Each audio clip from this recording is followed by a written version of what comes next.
Well, thank you all so much for joining us and to our public safety town hall. I'm really, really excited to be sitting here with two dear friends and smart people on crime and what we're going to do about it here in our community. And so I want to just introduce Councilmember Raul Peralez, who's also a San Jose police officer, and he can talk to you a little bit about that. And our district attorney, Jeff Rosen, who's now in his third term.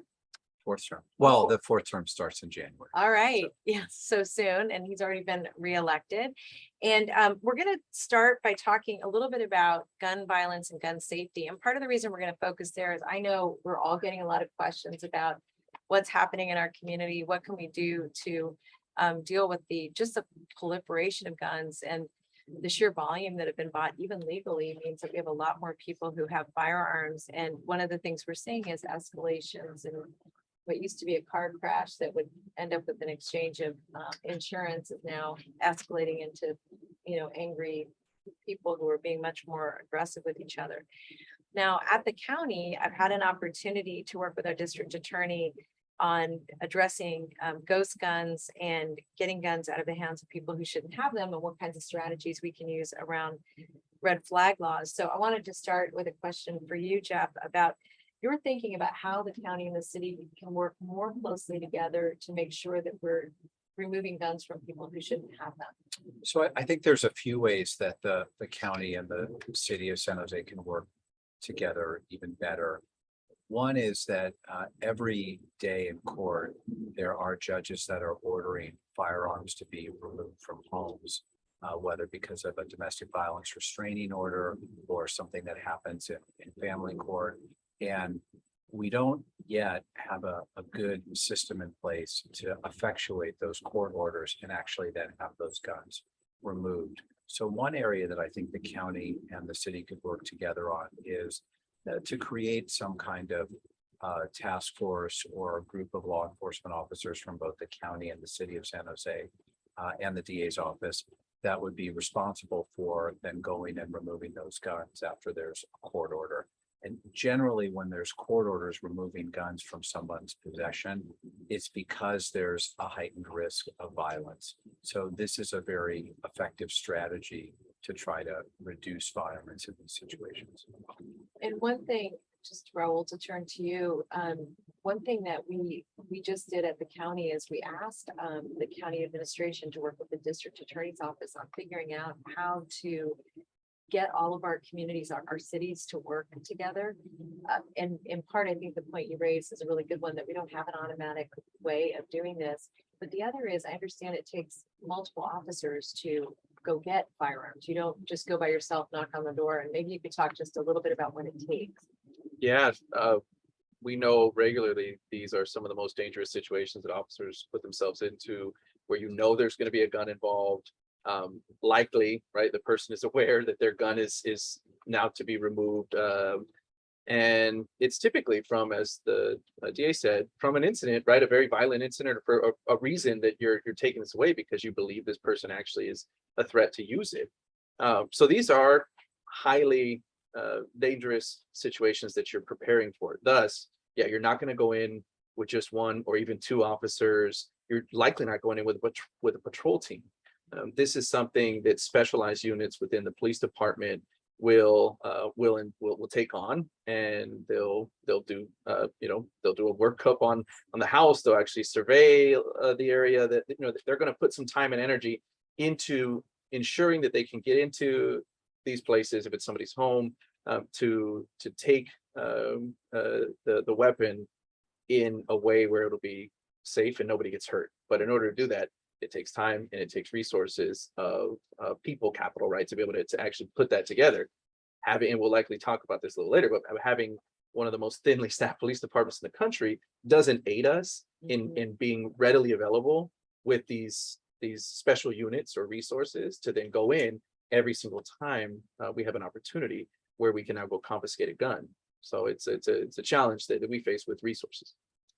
One of the ways we found out that there was not a really good system for the guns to be removed is that we were talking to victims of domestic violence. Actually, I was doing this with one of your staff as well. And one thing that they were sharing with me is that they were in court, and because the person had firearms that were not registered, the, the person just lied and said, I don't have firearms, because he didn't have registered firearms at home, and there would be no way to know. And it really put the victim in a tough spot, because the victim then had to find a way to report. And what happened is the victim reported to the city, not the city of San Jose. And the city said, we don't have the resources to go get the firearm. And what in this instance, it wasn't one firearm, it was multiple firearms and other kinds of weaponry. And so as I think about this, I think about the fact that we could make a lot of new laws, and there are certainly gaps. But the fact is that really having a system that allows us to collect these guns, and then having a mechanism for confirming it, which we don't have. And I think, I know that the state sends us lists of people who are on different red flags. They're not just for domestic violence cases, but they may be people who are prohibited for some reason for getting guns. How do you get on that list? Well, it's not a list that you want to get on. Yeah, okay. But the way Yes. that you're on that list is typically it's somebody who has a prior felony conviction, who has purchased a firearm somehow, or has a firearm in their possession somehow. And there's a list, it's called the Armed and Prohibited Persons List, that the state attorney general's office sends to all of the counties in the state. The problem with that list is, in our experience in this county, and this is true across the state, it's pretty inaccurate.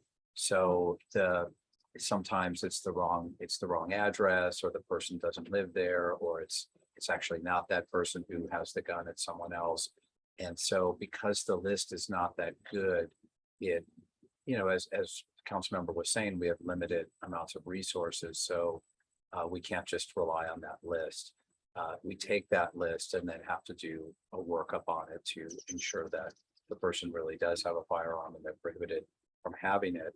And certainly, as the council member said, we can't just send one officer to do that, which is why it would be helpful to have a group of officers from San Jose PD, from the sheriff's office, from other law enforcement agencies in the county, from the DA's office, to be able to collectively go out and shoulder the burden and remove these weapons. And I think that's something that could happen certainly in the next year or so, given the right leadership in the city and the county. Yeah, thank you. I'm hoping that when the staff comes back with the report that we've sent to the county, that they're going to give us some options, because I do also think that there's an opportunity for us to do this kind of gun retrieval with multiple agencies. For another reason, and maybe you could talk a little bit about this, Raul. I'm going to not call you council member and VA, just FYI. I'll switch. But I've been wondering about how that might help with cross training for all the departments in terms, because some departments just don't have the resources to even train to do this. And what do you think about that in terms of the benefits of maybe getting everybody to work a little bit more together on gun teams, gun removal teams? Yeah, we have several examples. Regional Auto Theft Task Force, RADIF, right, where regionally we are working together to pool resources, because crimes like that, for instance, right, are happening all over the place, and a lot of times the suspects are in multiple cities, right, for instance, all throughout the county, or even cross county. And there are other task forces that pull together at times, right, because of those reasons. So we have examples I think we can utilize where we can pool some resources and not require every single city in the county to then have a unit, right, that's focusing on this type of proactive gun retrieval, when maybe they're only going to see a handful a year, right? And so how do we then take advantage of pooling the resources, utilizing the county, right, as a lead for that, and being able to then maybe have San Jose would surely, I think, be adequate with having a full-time unit, right, that is dedicated to that, and be able to then help, whether it's with training or even the resources as you're going out and retrieving some of these firearms. One thing that I think one of your staff, Marissa, was saying, that as you all have been pulling folks over, for all kinds of things, that this year you've retrieved more firearms in car stops than in the previous year already. I mean, without even getting to the end of the year. And what she also said is that most of them were, not registered, and a lot of them were ghost guns. And I wonder if that's been your experience on the street, if that's what you're seeing, and then if so, what do you think the kind of the explosion in the ghost gun environment is? Yeah, that one's, the explosion in the ghost gun environment is a whole nother beast that it's been around for some time, but never at this level. And I think exponentially growing every year, the number of people and the number of guns, ghost guns, unregistered ghost guns that are out there. When I was full-time on the force 8 years ago, we were not picking up the number of ghost guns that we are today. And in fact, they were nowhere near as sophisticated as they are today. Today, I think we're over 350 guns that have been confiscated through the San Jose Police Department alone, and a good number of those are ghost guns, and they're you're upwards of AR style guns to handguns and they're just as sophisticated and lethal and well put together as any other gun that's been made for a century. And so that is a big challenge all on its own, and that we are certainly seeing a lot of guns out there on our streets right now. Yeah, just want to emphasize what Raul said. I've been in the district attorney's office for more than 20 years, and it was a big deal in the San Jose Police Department when an officer found a gun on a suspect during a car stop. Maybe that would happen once a month, and then the chief would recognize the officer. Now this is happening nightly. Like every night, there's multiple firearms that are being removed from people who are not allowed to have firearms because they're felons or because they're illegal guns. Part of that is the explosion of ghost guns, which are privately manufactured firearms.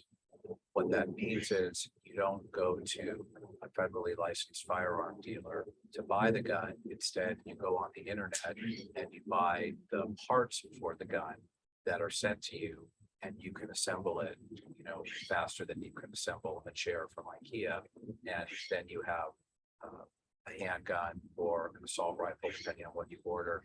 And there's no serial numbers or markings on these, so they're more difficult. I don't want to say they're impossible for law enforcement to trace, but they're a lot more difficult. But they are just as lethal as guns that you would buy from a federally licensed dealer. And this has been going on for, people have been making guns, right? For forever. You can register a homemade gun. You can make it legal. And at that point, it's now a registered legal gun, whether you made it or a manufacturer made it. What we're seeing with these ghost guns, they're unregistered, far and wide and in large part. And those are the guns that we're finding on the street in people's hands that we don't want them. And that's, as Jeff said, that is very difficult for police officers. It's difficult, obviously, for the judicial system, because if it's not registered, if it's something that somebody has made, to try and now hold them accountable for that, or then get a restraining order or confiscate the gun, makes it that much more challenging. But it's also a reason for an unregistered gun, for a ghost gun, to be illegal. Right? The only reason that you want to buy a gun that's not registered is you're committing crimes, or you have a felony and you're not allowed to go into a gun store and to buy a gun. So look, for people that are law-abiding citizens and that want a handgun for self-protection, they can go to a gun shop and legally purchase a firearm. They're not buying ghost guns. The individuals buying ghost guns are those who are felons or committing crimes. And we want to, as much as possible, crack down on that. So talk a little bit about how you do that. So both in terms of the DA's office, how are you dealing with people who have ghost guns now, and what's the position of the office relative to once they're confiscated, what happens? And then the second part of that question is, if somebody has a firearm, and to your really important point, they're not registering it on purpose, right? What are the implications for them if they have been prosecuted for having a gun? Meaning, could that stop you from buying a firearm in the future? And yeah, so if you're convicted of one gun crime, usually one of the consequences of that is the inability to legally purchase a gun in the future. So I certainly agree with what Councilmember Peralez says. If you're making a gun at home, you can make it legal by registering it, assuming that it's a gun that you're allowed to have in California. So you can't register a machine gun and make that legal. Although sadly, you can buy the parts to make a machine gun via the internet and make that at home for yourself, which will never be legal, but is incredibly dangerous. I think there's a number of ways that we try to address this in the DA's office in working with our law enforcement partners. We have a crime strategies unit, and a part of that unit is specifically a gun-related intelligence program, where we work very closely with the ATF to disrupt networks of individuals that are manufacturing firearms illegally. A few months ago in Willow Glen, there was an operation in a house in a upper middle class neighborhood that was making hundreds of illegal firearms. And those individuals were arrested and they're in jail awaiting prosecution. So that's one way we address it. In addition, when guns are registered, and there's still a fair number of crimes being committed with registered guns, we collect all of the firearms and all of the shell casings from crimes that are committed all over the county. And there's a federal database that's run by the ATF that helps to link shell casings and guns from different crime scenes. And those leads help us to figure out who committed those crimes. And the more quickly we can figure out who committed those crimes, the fewer crimes will then be committed. I mean, I think that's such a good point, and I will say the crime lab, those folks know their Yeah. stuff. They really do. And one thing I'll just acknowledge is that we've done a lot of gun buybacks. I know that you've led those, and both of you have. And one of the things I know we do is, or you all do, is collect unique firearms so that you're able to identify them. And so the library that exists is really, it's pretty impressive in terms of being able to find, to go back to source, to have them. So speaking of this, I know, Councilmember Peralez, you served on the police force for 8 years, yeah, full time, and then now 5 on the reserves. Yeah, and I know that you've seen the department through lots of different challenges and opportunities and all that. And the one that I actually am most concerned about as a resident is when you dial 911, how long is it going to take someone to get to you? And how do we respond to that challenge? And then I was thinking about just how strained the department is, and then how much resource do you have for investigations to really help in issues like this that are really life and death, and frankly, the point you raised about being able to disrupt the pipelines for these firearms. I was wondering if we could just talk a little bit about staffing and your own observations about that. And then I'll talk to you about what we've had to do with the county to support the city. Yeah, back in 2009 was about the last time that we had nearly 1,400 officers. That was at our peak. And since then, spurred by the recession, but also really a lot of political challenges here with our mayor at that time, where we saw an exodus of officers. We saw a number of officers that were laid off, but to the magnitude 4 times that left our city, and we went down as low as just about 850 officers in the city, as our population did not decrease, and that was merely 2016. We've benefited by addressing some of those pension challenges, coming to some conclusion with our police officer association and other bargaining units in the city. But in rebuilding from that level, right, even where we're at today, we have an allocated staffing of about 1,157 that will be next month, actually, with 20 new officers that we've added through the budget this year. We don't have that many officers. That's what we're allocated to have. We continue to hire, and we still have some resignations. Sometimes we have people that don't make it out of the academy. We have retirements every single year. And so it's been tough. It's been tough to regrow. I'm happy that we've regrown from around 850 now up to about 1,100. but at the same time, we are nowhere near where we were over a decade ago. And thus, we're nowhere near where we were on response times, on the staffing of specialized units or investigative units. And we're definitely not at the level of proactive policing that we once were. When I started on the police department for the first 3 years, 2006 to 2009, we were a very proactive police department.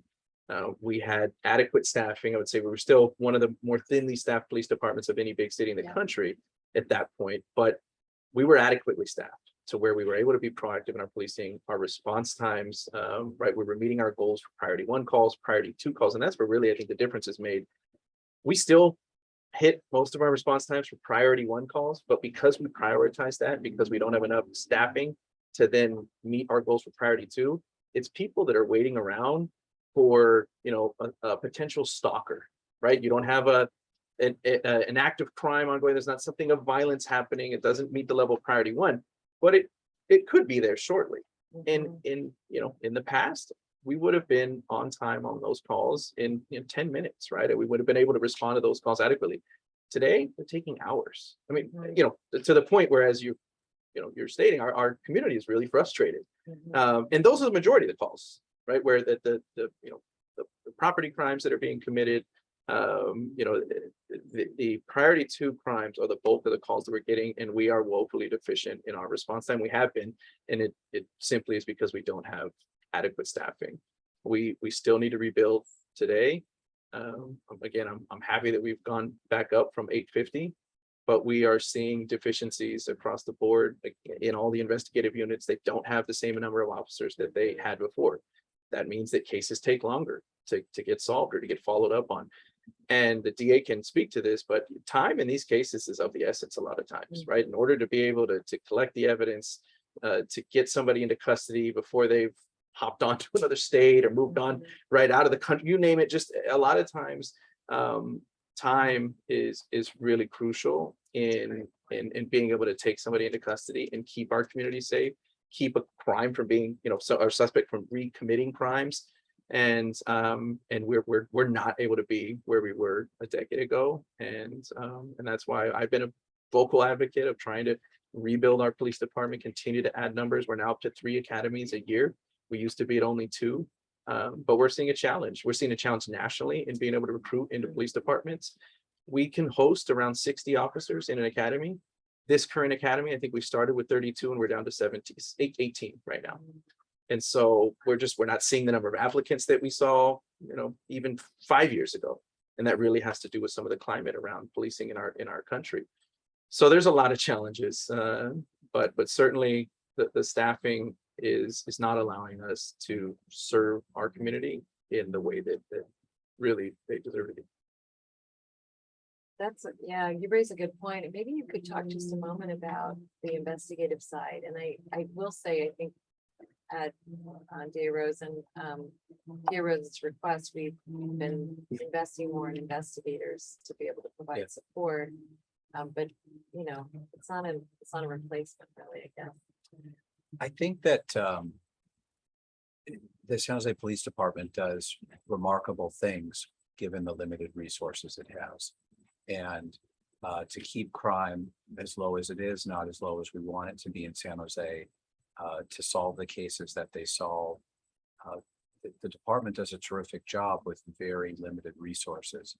But when you're the most thinly staffed police department of any big city in the country, there are certain things that are going to be more difficult. A city that looks most like San Jose, a good comparison would be the city of San Diego, a mix of, in California, a mix of suburban, urban, and even some rural areas. And if San Jose had the staffing ratios that the city of San Diego had, which is also pretty low nationally, we would have 1,500 to 1,600 officers. And what that would allow the police department to do, as Councilmember Peralez said, is to be proactive. And let me just explain what proactive means. It's not a mystery to the police department or the DA's office what neighborhoods are experiencing a lot of criminal activity, even down to blocks and intersections. It's not a mystery. So a strategy that the San Jose Police Department often incorporated when it had enough officers is you would just have officers walking around or driving around that particular neighborhood or intersection every hour, every couple hours. And just the presence of police officers, crime goes to zero when a police officer is in the neighborhood. But today, the officers in the department are really just running from call to call for service and are not able to do that kind of proactive policing. On top of that, I know that the officers to staff the patrol units that have to be staffed, all the officers are doing required overtime in order to do that. And over time, you're burning people out by doing that. And so what that's meant for the DA's office is some of the things that in the past the police department would do in terms of follow-up investigations, whether it's locating additional witnesses or getting additional statements, are things that they're just not able to do. It's not that they don't want to do them. It's not that they don't care. They just don't have the staffing to do it. And so, look, we've been fortunate that the county has given the DA's office some resources to be able to follow up on those things. But, you know, one of the challenges for certainly for the next mayor is to try to change the jobs to housing balance in the city of San Jose, which sees the north part of the county with a lot of jobs and not as much housing, in San Jose with a lot more housing and not as many jobs. And so the strain on services is higher in San Jose. And that's been a problem for many years that hopefully you will be able to address. I think you both raise really good points, and I don't think, you know, I've been in public service a long time, and I don't think I have talked to as many victims of crimes as I have this year. And the fear is pretty palpable. And I was just at a house meeting actually the other night where a woman who worked at a school called the police because there was an adult male that they didn't recognize, not a parent, who was swinging a metal pole or stick outside their kindergarten classroom. And because there was no active violence at the time, they were asked, can you call back if something else happens? We'll get someone there as soon as possible. And what really moved the person on was the fact that a bunch of parents came onto the campus because it was time to pick children up. And otherwise that person was just getting closer and closer to the classroom. And so the question I got asked was, how in the world do you prioritize? And I said, well, I don't know what other calls for service. She said, you know what, this is gonna sound horrible. I don't care what the other calls for service were. You know, we're responsible for protecting children, like as a society. And she was totally right. And it was really kind of unbelievable to her that we didn't have the staffing that we need.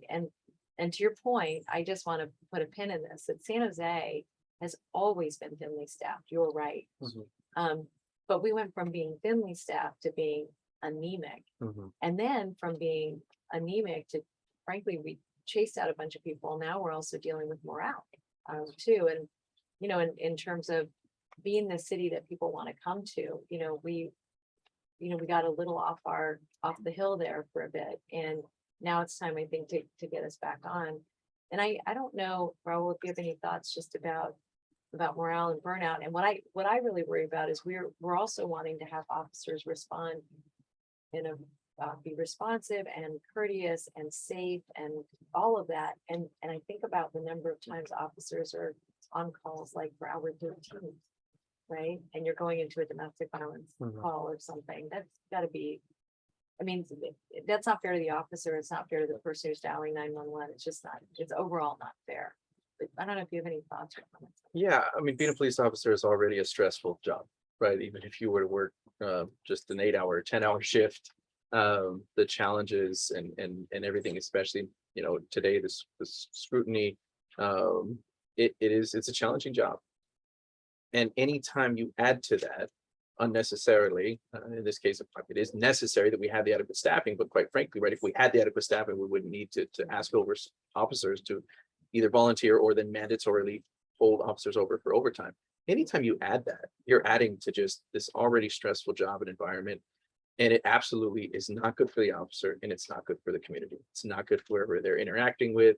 Right. And certainly the officer themselves, we all are going to have burnout or experience that and have a threshold, right, of for our own health and well-being and mental well-being. And that'll then translate into the job that they do and how good or not good. And if they're going to then enter a physical situation or a dangerous situation, that's not what we want. It's not what any of us want. That's not what the officer wants, right? They want to be at their best, going into their job and not be feeling burnt out or overworked. And the morale has, it's again, as you mentioned, sort of over the years of experience, the waves.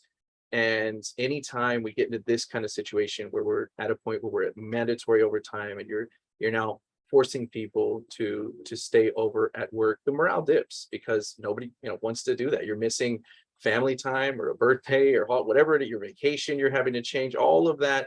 Right. It's going to affect you mentally and personally.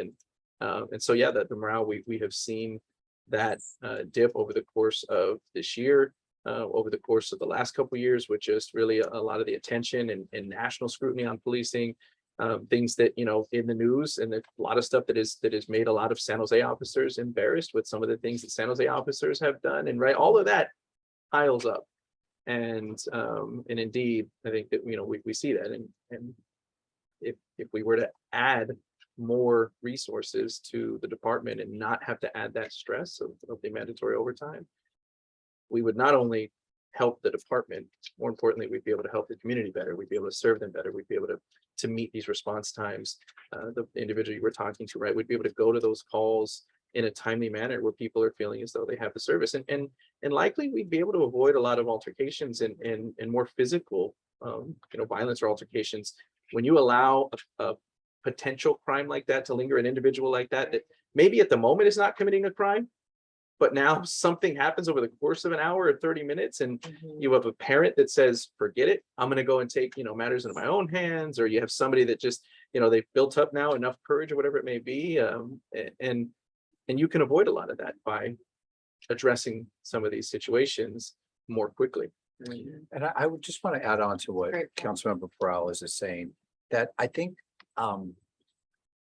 when people see police officers walking around, and I know the department is trying to have more of its officers on walking patrols or on bike patrols, if we could change the ratio of seeing individuals that are unhoused versus seeing police officers, in the direction of, I see police officers walking through my neighborhood and driving around, and I'm also seeing fewer homeless people. And so then I feel more safe. It's not whether somebody who's unhoused is committing a crime or not. The fact it makes other people feel less safe. And so I know there's tremendous challenges with trying to find housing for people that don't have homes, but to try to reduce that and at the same time just have more officers visibly present, it gives people a feeling of safety. And as important as it is to reduce crimes and to solve crimes when they happen, it's also important that people feel safe. And the fact is, when they feel safe, they go out, they go shopping, they go out to dinner, and the more people that feel safe, the more positive activity there is. I think that is such an excellent point that I just want to go back to the issue around how people feel, about their environment. And I think a big part, and this is kind of a great segue, is like, what can we do to create a safe environment and to make people feel safer, not just be safer, but also acknowledge that you feel safer. And, I think one of the big challenges is one, I think that the pressure that's on the police force is tremendous. And so one is like, what can we do as a community to really, to assist in even the recruitment? Like, I think we've spent years telling kids, you want to go into tech, you want to go into this job or that job, and not so much on public safety, not quite so much on being a police officer, be a doctor, not necessarily a nurse, be a this and not necessarily a that. And I think that from a public service perspective,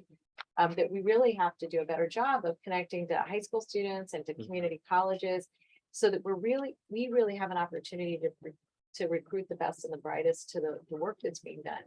And I don't want to, I think the point you raised, Raul, about just the what's the environment that people are coming into, that they're going to be working in, is so interesting, because we were having this conversation with fire the other day, and I was asking them a little bit about recruitment. And one of the things they were saying is that now, when you're thinking about firefighting, you used to think about house fires. Now we're telling people, oh, you're going to be dealing with infernos up in the hillsides. You know, the jobs have changed, right? The risks seem higher. The support from the community seems much less. And so I think we all collectively have to think about, you know, what's the recruitment strategy for public sector, and in particular in jobs where we are absolutely seeking people who were so smart and so talented that they want to serve the public in this way. So anyway, I think that's a community effort, and I would really like an opportunity to get to it, because I think partly, you know, the aftermath of Measure B, which is the fight between our officers and firefighters and our former mayor, Mayor Reed, and to some degree, Mayor Liccardo, I think that's a bridge that needs to be built, and really, you know, to really fight to get people to come here. And then the other thing it made me think a little bit about is, what are all the other ways that we can address public safety? And I'm curious about this from you, because little wind and Casa Chavez. But you know, when I served on the council, and at that time we were the safest big city in the country, one, we still had a thinly, it wasn't depleted, but a thinly staffed police department. We had a lot more special teams that were able to do investigations, which I think made a big difference in terms of overall safety. But the other thing is, we invested in after-school programs. And not just in the summer, like during the school year, but during the summer too. So we were dealing with the summer brain drain, and you know, like they had multiple outcomes for the program we were doing. We had community centers that were open. We had, you know, we had libraries that were open more, and I think, you know, and I'm not sure we would still do the program the same way, but there was a much higher level of attention to truancy too. And I just wonder, what are your thoughts about those programs? Where do they fit in, like, as you think about the future of the city in terms of its safety?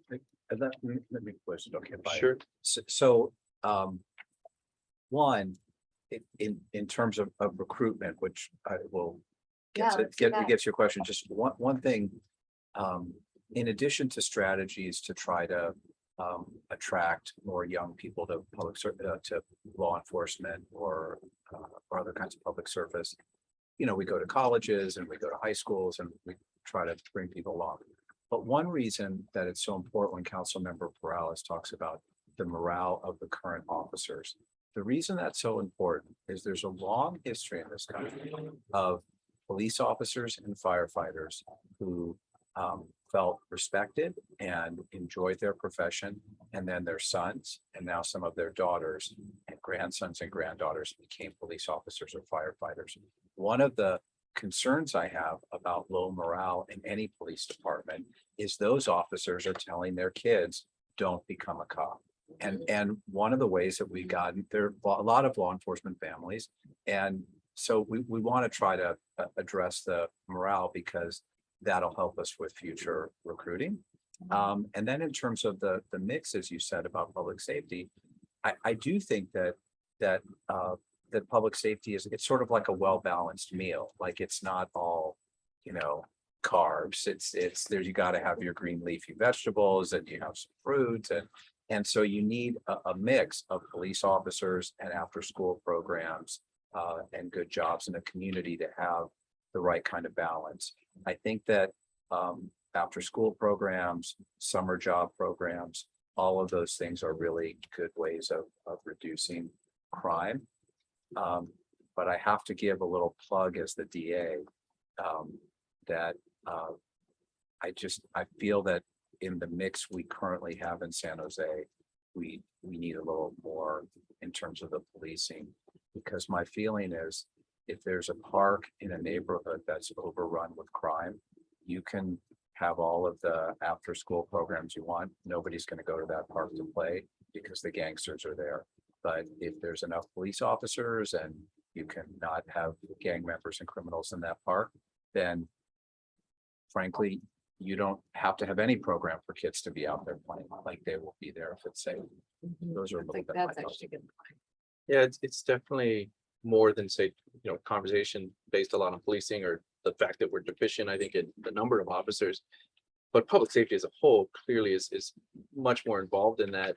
We've been engaged now for 2 years on a reimagining of policing, reimagining public safety in the city, a process there. And we've, through that and a couple other audits, we have over 430 recommendations for our police department and our city as a whole, and how we can improve on policing and oversight and public safety, community safety, and includes a lot of what you're mentioning, right? With just the community resources that we can provide, especially to youth. We know that those work. I'll give just a prime example of where they've married. We have a PAL league, police athletic league, and our PAL community center, and it's got a baseball field and boxing gym, and that's actually where the truancy center is.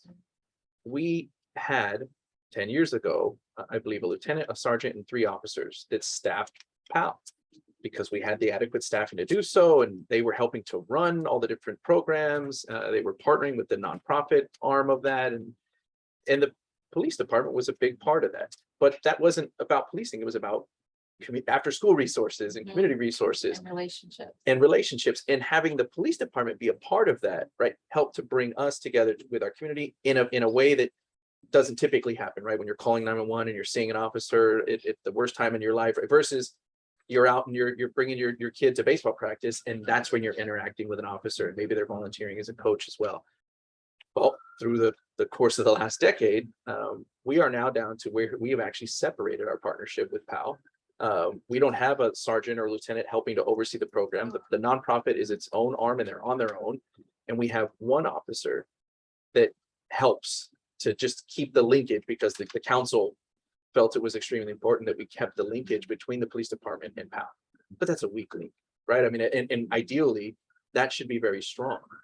I used to do a program as an officer, again, my first 3 years, where I would volunteer with what was called Camp Everytown, and this was through Silicon Valley Faces.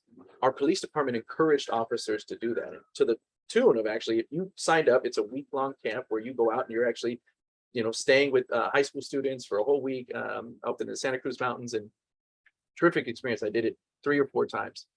Initially, our police department was allowing officers the time off for that week to be able to do so, and they would consider it you're working, so you can, you're still on the duty, but you're there with the camp for a week. After the recession, after Measure B, it turned into where we had to take our own vacation. So if I wanted to go volunteer for a week with this camp as a sounds like police officer, I had to use 40 hours of my own vacation to do so. And it just, so the incentive completely went away. The partnership with the police department and Faces went away. And for years, San Jose PD did not have an officer that signed up for that program. And that's just a couple examples of not only the adequate policing being a factor, but really it's all of these community resources that we also have pulled back investment in. And we've started again to reinvest in a lot of that, especially through the pandemic. We were able to add a lot of the the ARP funds and stuff to help fund more resources for after school and community programs. But that's now going to be up to the city and hopefully you, right, to continue outside of federal resources to do so, and continue to reinvest in the extracurricular opportunities especially for our youth. Yeah, those are excellent points. And I think that, the relationship building, it does feel like there's so much tension in the world that we don't even know how to do that anymore. And I also just think that the idea around community policing, I think what both of you have said is those relationships are so important. Yes. Neighborhood leaders knowing their officer, and I'm always blown away, frankly, by what our fire department does and what our police department does with so little resources. I mean, it's impressive. I'll take it. Take it down.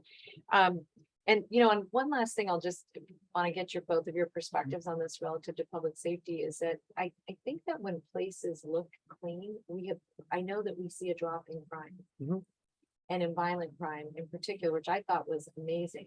I'm curious about where do both of you rate the cities? I mean, I know the city's not clean. I don't mean it like that. I more mean, where do you rate that as a priority relative to public safety? Not just to, it's disgusting and it should be cleaned up, but really relative to public safety. I think it's a reflection of the investment or lack of investment, right? That not just the city, but public agencies, right? All of us collectively are putting into our community. Like you were saying earlier, if the reality is and the perception of people, but likely the reality, you know, you're out and you're seeing dozens of encampments or, you know, homeless individuals and or people suffering from mental illness. You're experiencing more crime, right? If that is what people are out there seeing, and I know I'm seeing a heighten of it as well. I think it's not only that it just reflects poorly or that feels bad. It's a reflection of our investment or lack of investment in addressing these issues, and whether it's with public safety or homelessness or lack of affordable housing, adequate resources or extracurricular activities for youth, you name it. All of the things that we have opportunities to work collectively on, those are reflections of that. And that's why we get held accountable, right? That's why our community raises these concerns with us, and why they're priorities for you, right? In the raise, right? To be able to go and hopefully address and begin to find out where is it that we can pool the resources, how is it that we hold one another accountable, work better together, generate more revenues, right? To then be able to address some of these challenges.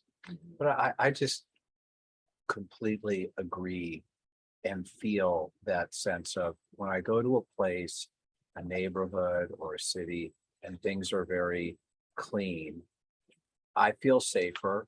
Not that I'm a person that is going to litter, but like I feel people don't litter if they see that a place is clean. And contrast that when you go to a place, an area where there's garbage around, and you know, you don't feel as safe. You don't feel like this is an orderly area, or where people are taking ownership of their community. And you know, it's kind of, well, whatever, if I, you know, leave a can here or leave garbage here, who's gonna notice? There's already a lot. When I drive into work every day, and I drive along coming 280 South, and there's always as I'm coming up to Guadalupe Parkway, there's always a number of freeway overpasses that I go by. And you know, I don't like seeing the graffiti there. I really don't like it. And I know, and I've tried, it's not the city property, it's Caltrain's, it's the state, it's all these things. But I just know that, let's say you're coming to San Jose, you're here on a business trip, and you've never been to San Jose, and this is how you're driving into the downtown, and what you see, it's not the image that we want to project. I don't think it reflects how safe San Jose is, but it gives a not good first impression. And this all, it all relates to crime and how people feel in terms of their safety and whether they want to cooperate with the police. And so, yeah, I mean, you've been to my office, like I'm a big believer in cleanliness.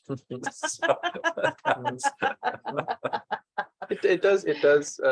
There is a lack of pride, right? That I think is Yeah. felt, and it does. It you know, I think everybody kind of can feel it, and I think it does invite more of right the blight, right? That broken window there. I think it does. Unfortunately, it invites and attracts more of that versus a lack of it, right? Instills more pride. And then I think invites, you know, people to pick up the piece of trash that's sitting there, you know, and okay, let me, I get my son that does that. He's already, you know, 4 years old, right? That's he why is hey dad, there's trash, you know, and you know, I think there's this natural instinct to understand that. But even we as adults, you know, I mean, you know, like are susceptible, right, of falling into that. I think you're both so right about a number of things. I think one, and I'll just start both where you left off on the pride of where you live. Yes. And I have had more people tell me that after taking trips, and I think because post-COVID, everybody was sort of here and now people are traveling all over and coming back and saying, what is wrong with my city? And I think it does contribute to people feeling unsafe. I think it contributes to people deciding whether or not they want to stay or invest. They want to raise their kids here. I think it impacts, I think it impacts a lot of things. And I do think if I were to think about this from a public safety perspective and a business perspective, it's bad business for the city to look this way, and it definitely makes people feel unsafe. When I was on the council, there was this really interesting program at San Jose State, and one of the things they were really interested in is how do you plan for communities where there's a lot more community buy-in, and it was part of it was a little bit of a precursor to the Strong Neighborhoods initiative that we had, where we train neighbors to really be active in the community and how to work with City Hall, and then to have City Hall, frankly, know how to work with the community. And so what they did was they gave first graders little disposable cameras, and they walked them around, and they were able to take pictures of whatever they wanted. They produced the pictures, and then they gave the kids an opportunity to put them in what does it make you feel? How do you feel? And trash and graffiti made them feel unsafe. They used their own words there: dirty, bad, unsafe, and then things that were clean. And they took a lot of pictures, this won't surprise you, of grass, anything green, and of other kids, which I thought was very sweet. Like, this makes me happy and I feel safe, and this makes me feel unsafe. And it was such a reminder to me of that, and at that time, we were really working on what we could do to clean downtown up in particular. And we were just beginning the process of, I think, investing in rebuilding Horseman School. And, that school, for those of you who don't know, was just portables. It was portables. I don't even know if it had one real building on it, and it had been portables for years. And so I think that, this is one of those opportunities we get to follow the children into the future, and they've told us what's going to make them feel safe and like they want to stay here, and for businesses to invest. And so I think when we think about public safety, we have to think about all of it in a really robust way. And I think your point about your vegetables, I don't know where cleanliness fits, if it's carbs or vegetables, but I certainly think it shouldn't be dessert, meaning it shouldn't be a special occasion. It should just be the basic, right? The city should be clean, feel safe, and be safe, and have opportunities for kids to thrive. I think that's what we all want. Yeah. Well, I want to say thank you. I know we're just wrapping up, and I want to if there's anything you all want to add before we sign off, I would love to give you a minute. Anything we didn't, I know there's a lot we could cover. I didn't even get to the second page of questions. We'll have to do this again. I would just say, I think there's a real opportunity that you have, Cindy, as our next mayor, to bring people together, whether they're people from the labor movement, whether it's police officers or community activists, certainly a number of the faith leaders in our city as well. And I think there is a real hunger for less divisiveness, more pragmatism, and let's just try to solve some problems together. We don't have to agree about everything to agree on these 80% of things that we all want, and why don't we just focus on that? And so I think that you have a good vision for it, and just a good way about in terms of interacting with people that's going to serve you well and serve our city well as the mayor. So I'm really looking forward to continuing to work with you. Thank you, Jeff. I've loved working with you. We've done a lot of great stuff. Yeah, thank you. Yeah, I appreciate it being part of the dialogue. It's a meaty topic, obviously, and one that's of utmost importance to our community, as it should be, and it has been for the council. But I think you absolutely have an opportunity to be able to take in the relationships, the experience, the connections, right, with throughout the county and the city, because of all of the challenges that this is really going to be, just on the topic of public safety alone, to make some tremendous strides to hopefully get us back to being, one of the safest big cities, where people, it's not only in the statistics, but people are feeling that way again. Exactly. And I look forward to helping you be able to do that. Thank you. And I have so enjoyed working with you. We've done a lot on addressing domestic violence and new protocols and you with, how we're addressing sexual assault and I would just say to all of you that that are joining us, that one, we really appreciate you being here. It just demonstrates how much you care about San Jose and we all recognize there's a lot of opportunity. So thank you. And we'll try to do a part 2. We appreciate you.